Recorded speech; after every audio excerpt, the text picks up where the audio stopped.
क्या आप जानते हैं कि एक ऐसी चीज़ जो इंसान को मारने के लिए बनाई गई थी, आज वही चीज़ इंसान की ज़िंदगी बचाने के लिए इस्तेमाल होती है। ये कोई फ़िल्म की कहानी नहीं, ये हकीकत है। एक जहरीली गैस जिसे जंग में मौत के हथियार के तौर पर बनाया गया था, वही गैस आज कैंसर जैसे दर्दनाक मर्ज़ के खिलाफ इंसान की सबसे बड़ी उम्मीद बन चुकी है। लेकिन ये कहानी सिर्फ साइंस की नहीं, ये कहानी है दर्द, उम्मीद और इंसानी जज्बात की। एक ऐसी कहानी जहां मौत ने ज़िंदगी को जीतना सिखा दिया। वर्ल्ड वॉर 1 के दौरान 1917 में यूरोप के मैदानों में जंग अपने अरूज पर थी। ट्रेंचेस में फौजी गीले कपड़ों के अंदर चिपक कर बैठे थे और आसमान से पीला धुआं उतर रहा था।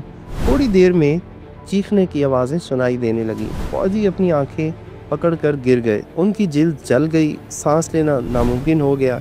ये थी मस्टर्ड गैस, एक जहरीली हवा जो इंसान के अंदर जाकर उसके सेल्स को जला देती थी।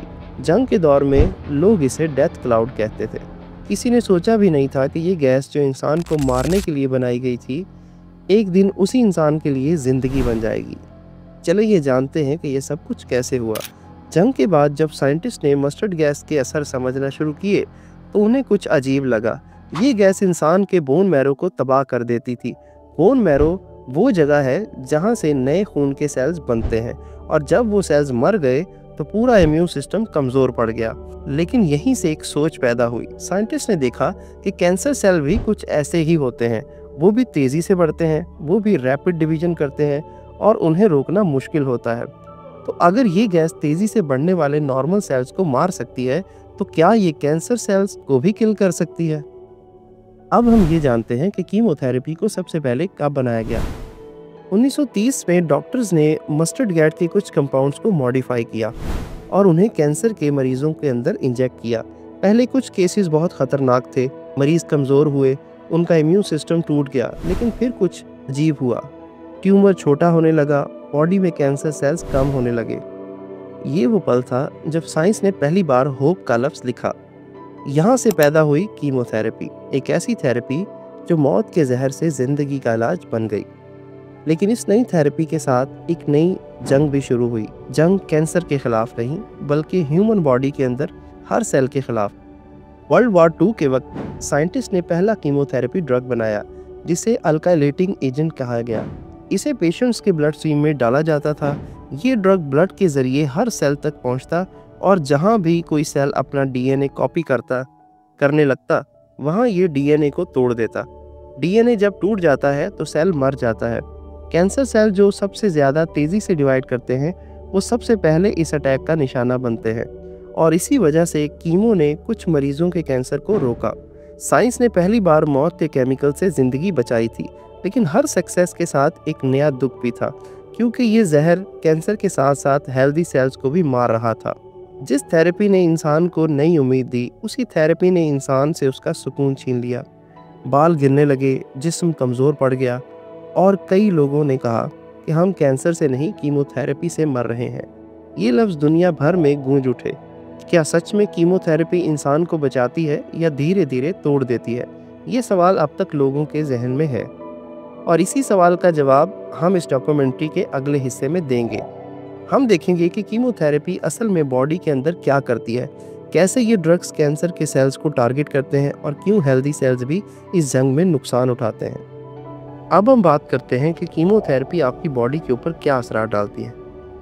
ज़रा सोचिए कि अगर आपके अंदर एक ऐसी चीज़ पैदा हो जाए जो धीरे धीरे आपके हर सेल्स को खा जाए और आपका जिस्म आपका अपना दुश्मन बन जाए, तो आप क्या करेंगे?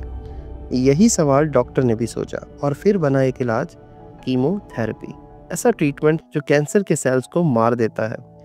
लेकिन दर्द की असली कहानी यहीं से शुरू होती है। कीमोथेरेपी असल में उन मेडिसिन्स का कम्बिनेशन है जो उन सेल्स को टारगेट करती हैं जो बहुत तेज़ी से डिवाइड करते हैं।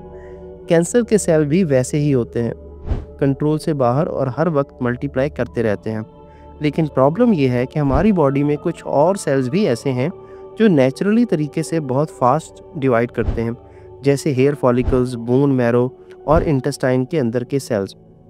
कीमोथेरेपी इन सब को भी डैमेज कर देती है।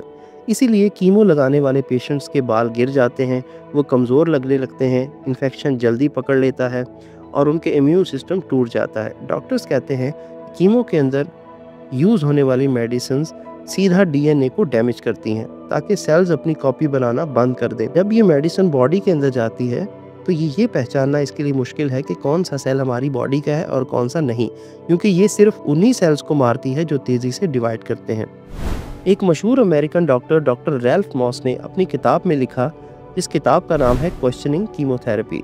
उन्होंने लिखा कि बहुत बार पेशेंट कैंसर से नहीं बल्कि कैंसर के ट्रीटमेंट से मर जाते हैं। उनके रिसर्च के मुताबिक कीमोथेरेपी कई बार पेशेंट्स के लिवर, किडनी और हार्ट पर इतना स्ट्रेस डाल देते हैं कि वो ऑर्गन फेल होने लगते हैं।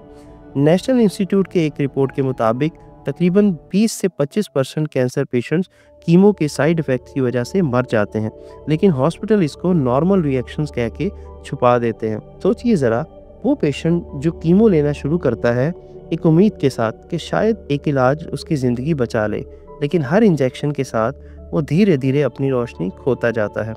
हर डोज के बाद कमज़ोरी, दर्द, वोमिटिंग, उदासी और फिर एक सवाल उसके दिमाग में बार बार आता है, क्या मैं सच में ठीक हो रहा हूँ या मैं धीरे धीरे अपनी मौत के पास जा रहा हूँ।